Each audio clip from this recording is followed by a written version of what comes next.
How's everyone doing today? Nice. So today's sermon is on heroes, and I was trying to think of all the different heroes and what criteria I would classify as a hero, and I realized that I couldn't really rank certain heroes. I had to categorize them, and some of the heroes I've always enjoyed were, like for football, for instance, was Barry Sanders. I remember watching him on Thanksgiving.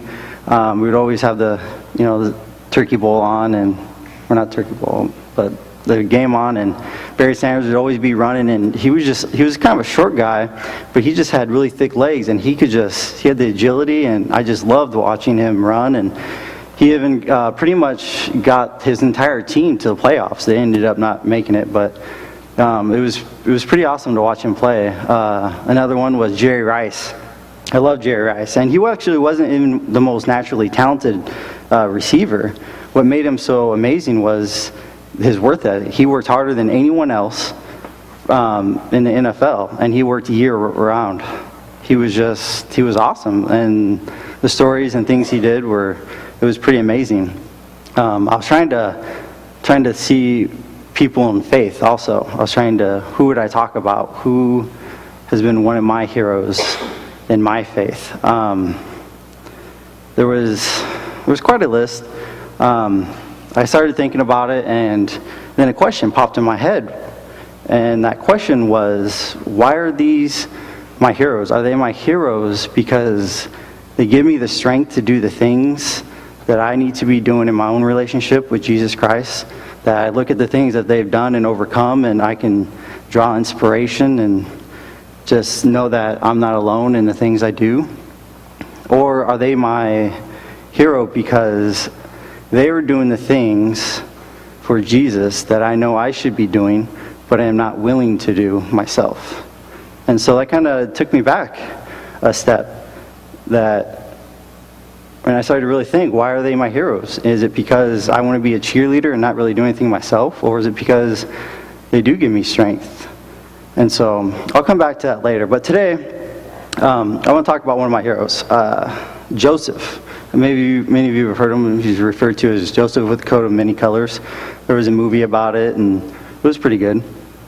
It's kind of a longer story to tell, but he's one of my favorite heroes. I can always relate to him in one aspect of his life or not. He's always willing to, no matter what happens in his life, he's always willing to stay strong and continue his work with Jesus for God. This is kind of a longer story to tell, but it starts in Genesis, the first book of the Bible, Genesis 37, and it goes all the way to Genesis 50 at the end of the Bible. So it's a pretty good chunk, but I encourage you guys, when you guys get the opportunity, to read it for yourselves. Kind of a little bit of a background. Jacob was Joseph's father. Jacob had 12 sons and one daughter. Now Joseph, he was the second youngest, and Joseph was born in Jacob's older life, and so the Bible says that he was his favorite son. And his older brothers, they didn't really enjoy this. They kind of resented him for this.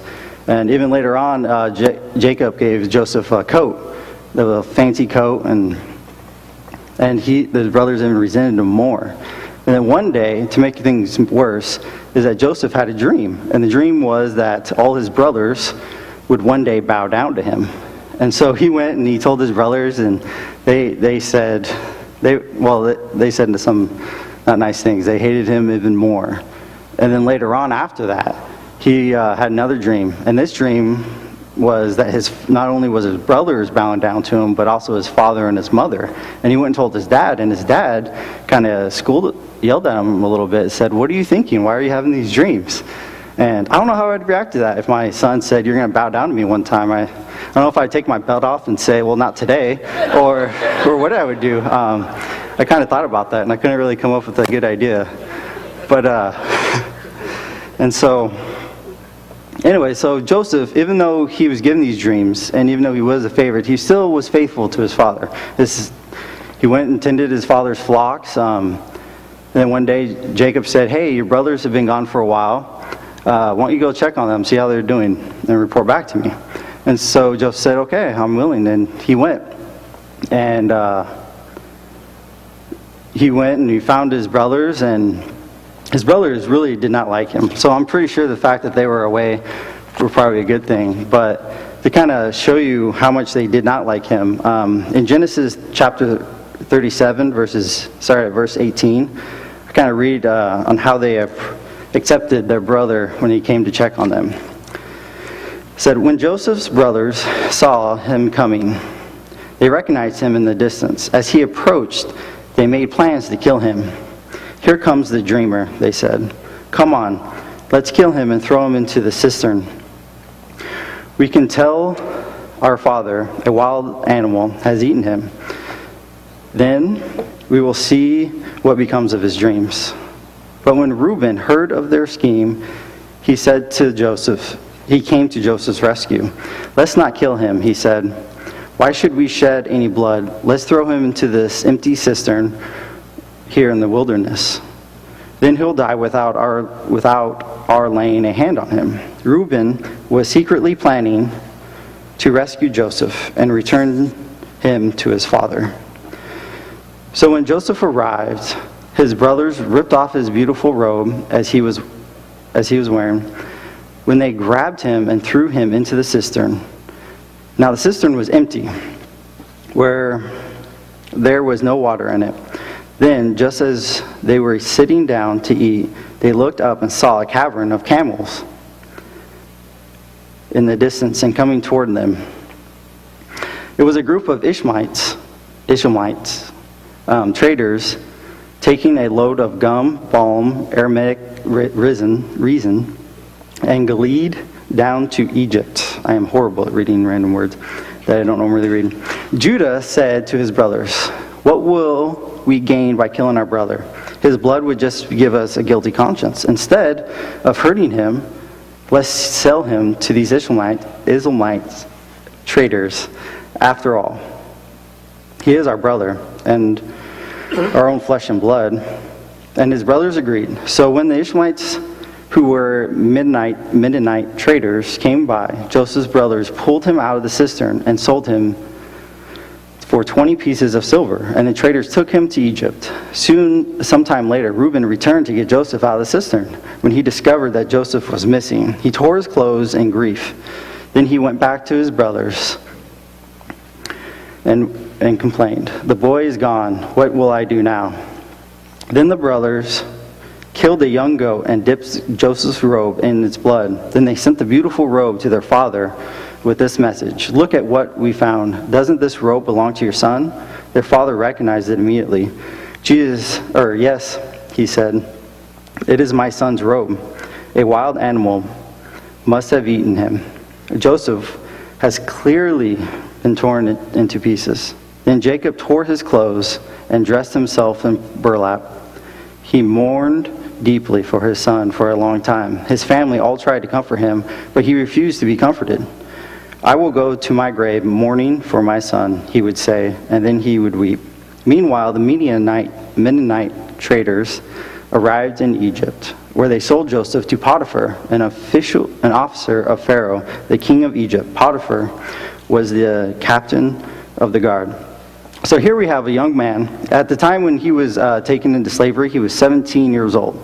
And so he has been favored by his dad, hated by his brothers, and now he is a slave to some Egyptian. And so I was trying to think, how would I react to this? And I don't know if I would react the way Joseph did. Joseph reacts by not just settling for, a less than happy life. He worked for Potiphar, and he did good work, and God blessed him. And everything that Joseph did for Potiphar, he succeeded in. And Potiphar started to know that, or recognize this after a while. And so Potiphar made him in charge of his entire whole household. Now, I'm pretty sure Captain, the person in charge of Pharaoh's security in his palace would be above average place. So this is a pretty important position. Things are starting to look up, not as bad as they used to be. But at this point, an issue starts to arise. Potiphar's wife starts to recognize Joseph, and she tries to start to have a relationship with him. And Joseph said, instead of giving in to it, Joseph said, no, not only would that be disrespectful to the man who has given me all this authority and things in this life, he said, above that, it would be disgraceful to God. And so he tried to hide from her. He tried to never be alone with her or never be around her. But one day, he was in the house and she was there and no one else was around. And she finally grabbed him by the coat and tried forcing him. Well, he kind of he tried to what word am I looking for? Squirm, yes. Squirm out of the coat. And he ended up just leaving his coat. Like he wiggled out of it and then took off. And she was left there with his coat in her hands. And she got so upset that she called the guards and she said, look, he tried to take me. And when Potiphar got home, she kept the robe with her, and she said to Potiphar, look what this Hebrew you've brought has tried to do. Now, Potiphar was angry at what he was told that Joseph had tried to do. And on top of this, I'm pretty sure in the back of his head, he's like, dang, this is going to not be fun, because now I got to start taking care of things. Because up to this point, the Bible says the only thing Potiphar worried about was what he was going to eat. And so Joseph took care of everything, and now he has to not only deal with this, but he has to remanage his house again. And so Joseph gets thrown into prison, and so he is left there for several years. And when he's in prison, I think, in my opinion, this would be Joseph's lowest point in his life. Not only did he get cast out by his brothers from his family, sold, became a slave, and then now he is in prison where he'll probably never see the light of day again. And so I would be discouraged. I don't know what I would do. But Joseph, he just kept working. He kept doing what God wanted him to do. He kept being faithful. And soon later, the guards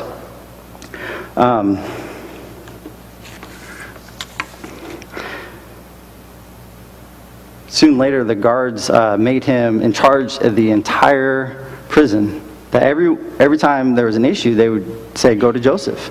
And whenever a new person came in, they would say, Joseph, take care of him.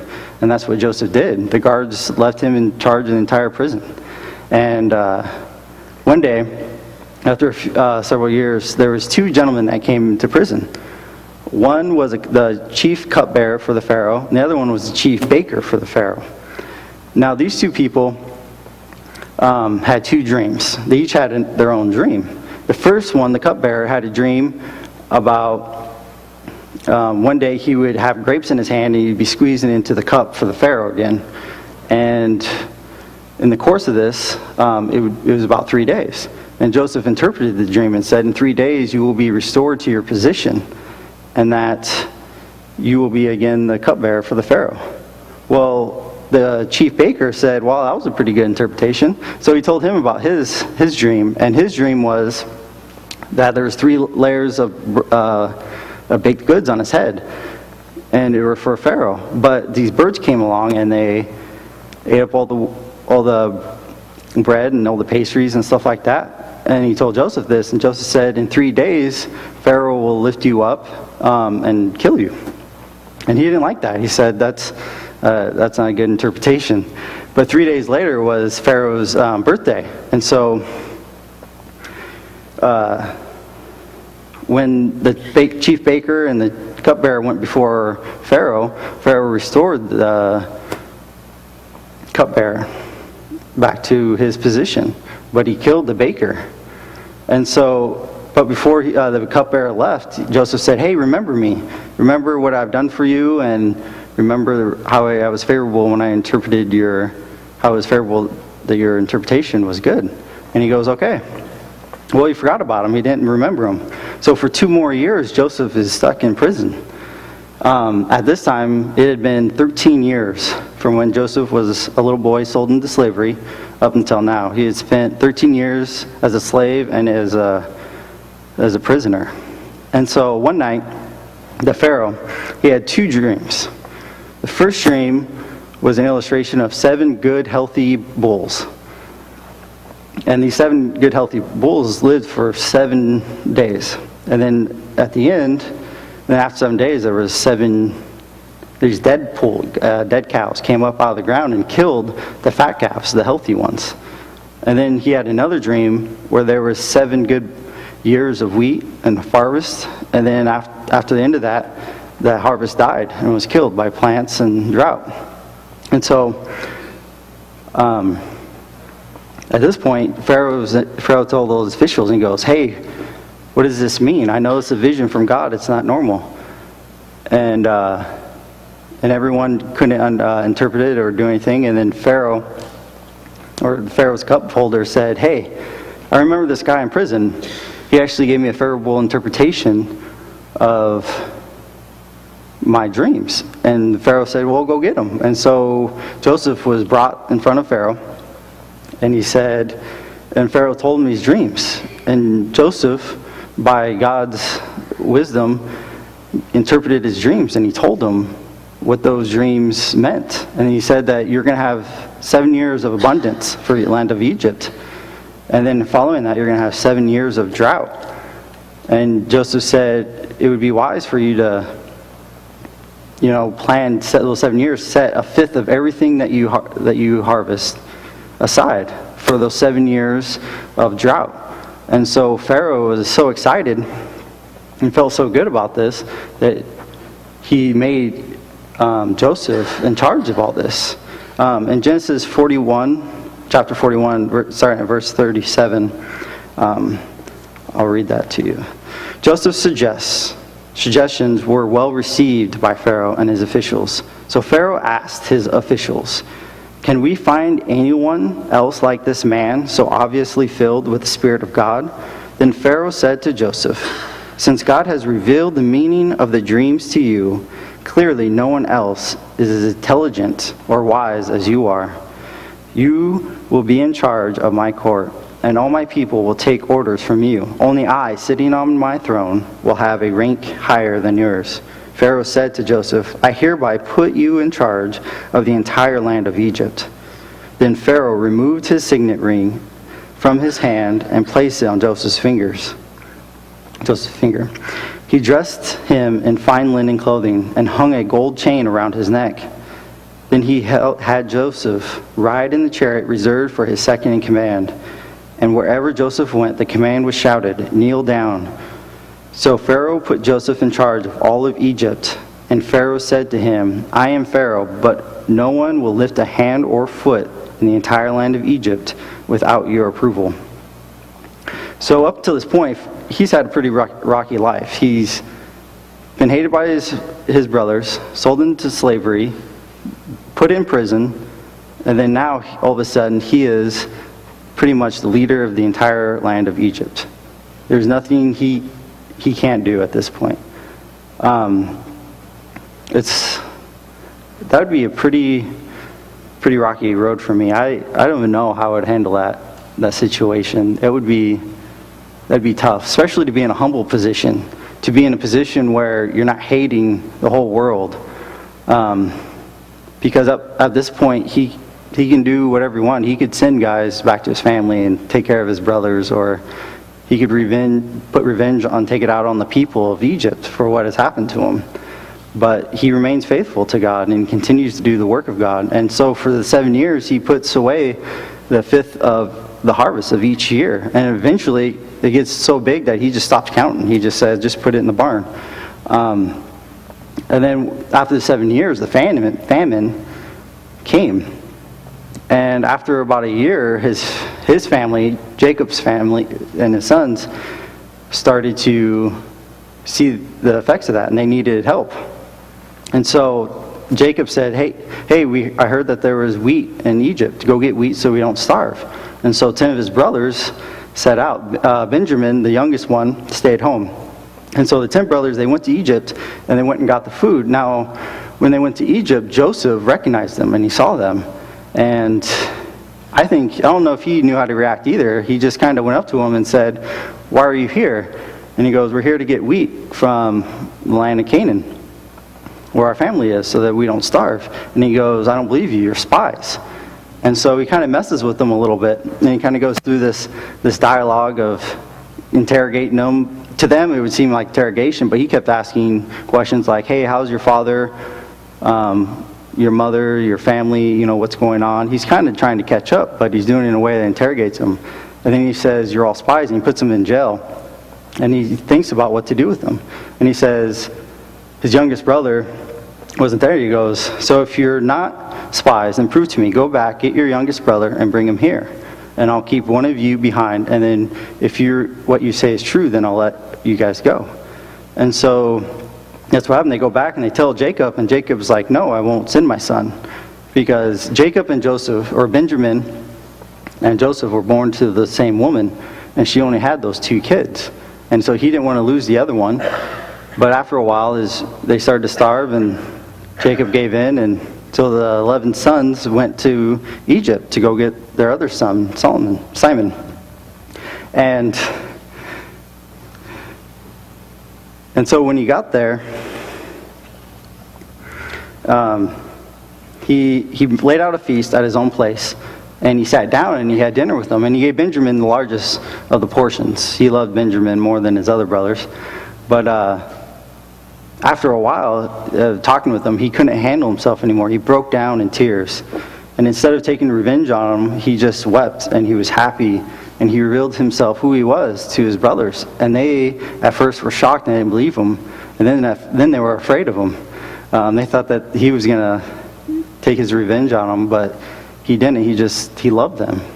And he said, "Go get your families and go get our father and bring him here and live in Egypt with me, and I'll take care of you guys." And so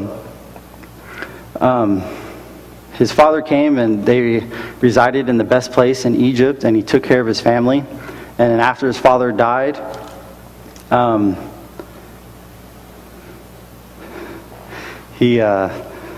sorry, Gary's laughing. He's distracting me. You can't hide the shoulders when they're going like this. And so at the end of this, when their father finally dies, they get afraid and say, "Well, maybe our father was the only thing keeping him from judging us." And he said in Genesis 43, sorry, I forgot to put my notes. In Genesis 50, verse 20, he says this: "You intended to harm me, but God intended it all for good. He brought me to this position so I could save the lives of many people." The reason why Joseph is so inspiring for me is because no matter what happens to him, he continues to focus on God. He continues to be faithful to God, regardless of what happens to him. I can't always relate to him in every aspect as I travel along my journey in life, but usually I can identify with one aspect of his life. And it always draws strength knowing that even though I may not see the end, if I have faith in God, I know that God will be with me. When I think of Joseph and people like him, I get really excited. It's kind of like when me and most guys, when we go to an action movie, we feel energetic, we feel excited when the movie's done. We feel like, I want to go to the gym, I want to work out and be healthy and take martial arts classes so I can, save the woman and save the day. And but a lot of times I feel spiritually not like Joseph. I feel like, I get all excited at some points, and then when I go home, like tomorrow I'm going to wake up and I'm going to go to the gym and I'm going to cook a healthy breakfast, and I get up the next morning and I stretch, and I'm like, I'll do that tomorrow, and I hit the snooze and I lay back down. My wife, you can ask her, that's kind of a sore subject, the gym. She loves paying for a gym membership when I don't go. And so it's been kind of she always points that out. But anyways, but I love it, and I'll feel like I just got done watching action movie times in my life where I'll be praying, I'll be reading my Bible, and I'll be encouraging people and talking to them about their relationship with God, and I'll be doing good for like a month, and then it's like I get comfortable and I stop paying attention to my Bible reading. I stop paying attention to my reading and spending quiet time with God, and I just kind of get comfortable, and then next thing I know, it's like I take 2 months off, and it's like I haven't spoken to God or really done anything for God in the last 2 months. And then I kind of start this whole cycle over again. I get energized, and it just seems like that's been my entire life, that I don't really sometimes live up to, I guess, my heroes. But I'm not saying that Joseph didn't have discouraging moments. I'm sure he did. But he wasn't known for being a complainer or allowing the worst situations to get to him. In the past, I would get discouraged in my walk with Jesus so much that I would deliberately do things and not do things so that I wouldn't be put in a position to let God down or people down. But as I followed God, and as I drew strength from those around me and my faith's heroes, I started to realize that I can't quit. I can't just not do things.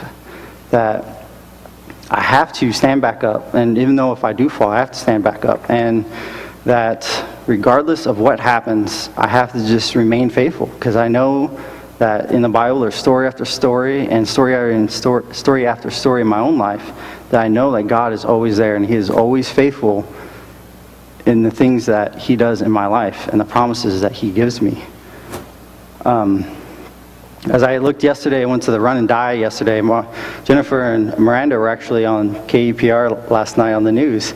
And as I was looking at all those people, there was like 5,000 people there. And I was looking at all those people, and in the past, I always think, how many of them don't know who Jesus is? How many of them don't have the security that I have? I have a security that I can't even describe to you in real words, that regardless of what happens to me, I know I'm going to be saved, and I know I'm going to go to heaven, and I'm going to be with Christ. Whatever heaven may be like, or whatever eternity is like, I don't know. But I know I will be with God, and I have that security, and I have that comfort. But there's so many people out there that don't. And regardless if they know it now or not, that they are relying on me, and they are relying on the body of Christ to go to them and to reveal to them who Jesus Christ is and introduce them to Him. Going back to my previous question, I actually asked myself, or God asked me, I'm not entirely sure, but do I have the heroes in my life? Are they the heroes that inspire me to do His will, or are they the heroes that I cheer on to do the work that I know I should be doing? What would it look like if God was able to work through me like He worked through my heroes of my faith? What would it look like? What would happen if I lived my life like they lived theirs? What could God do for me? And so that is the question that I would like you, if anything else, if you don't remember the entire story, it's kind of a lot to go through, but if you would just remember, what would it look like in your life if you lived and walked your life like your heroes of faith have done? Let us pray. God, I thank You for today. I thank You so much for this congregation and the heart of this congregation. And I thank You for all the things that You've done in my life and all the encouragement that You've done in my life. I pray that You would continue to encourage me and encourage this body, God, that You would work through them and give them the strength to do Your will, and that You would encourage us and embolden us to go out into our community and to witness to them who are lost. And I pray so much that You would continue just to love me and to love them. In this I pray. Amen. You are dismissed.